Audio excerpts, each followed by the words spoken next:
तो लीजिए कक्षा 9वीं वाले स्टूडेंट्स के लिए लेकर आ चुका हूँ मैं हिंदी का पेपर अर्धवार्षिक परीक्षा एमपी बोर्ड। यहाँ देखिए आप सभी, आप लोगों का हिंदी अर्धवार्षिक पेपर आ चुका है सेट बी। इसके पहले हमने आपको सेट ए बता दिया है, तो जल्दी से जल्दी आप सभी लाइव आ जाइए, क्योंकि आप सभी के लिए हिंदी का ये जो पेपर है बहुत ही महत्वपूर्ण होने वाला है।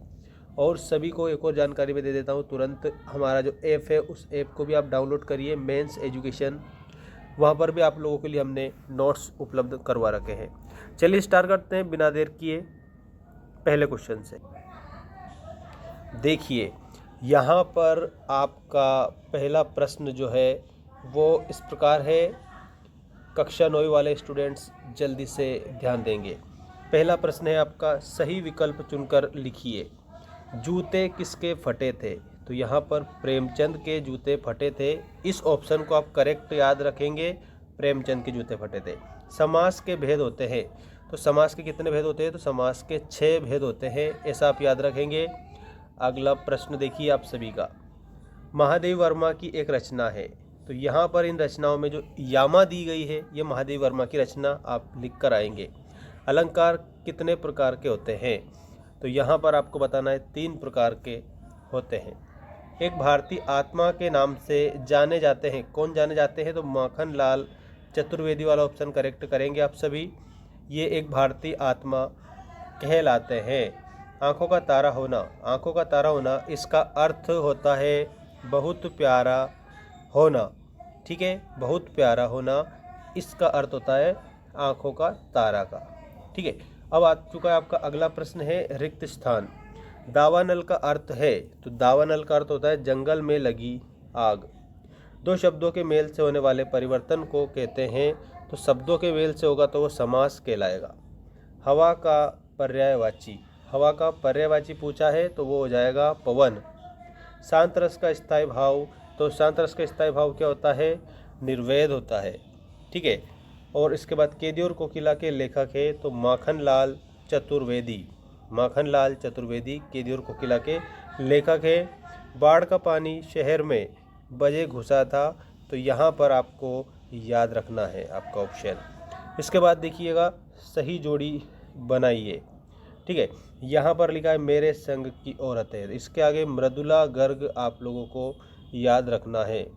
तो करुण रस का स्थायी भाव शौक है।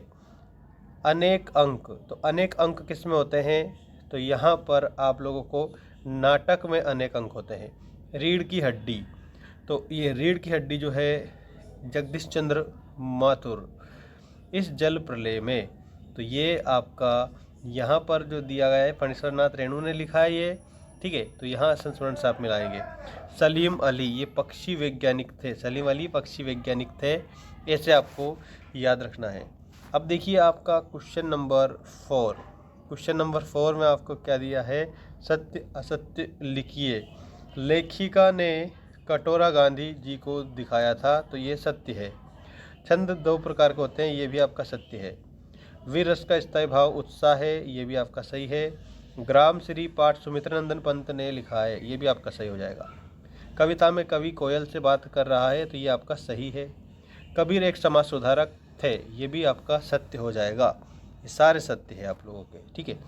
अब देखिए एक शब्द में उत्तर दीजिए वाले प्रश्न। मेघ आए पाठ किसने लिखा? तो ये सर्वेश्वर दयाल सक्सेना ने लिखा है। काव्य की आत्मा कहलाता है, तो रस को काव्य की आत्मा कहा जाता है। रमेश शब्द का संधि विच्छेद, तो रमा प्लस ईश। हिमालय में कौन सी संधि है? तो दीर्घ स्वर संधि है। आग के 2 पर्यायवाची, यहाँ पर अग्नि और पावक बताना है। एक महाकाव्य का नाम रामचरितमानस आपको बता देना है, और एक कामयानी बता देना है।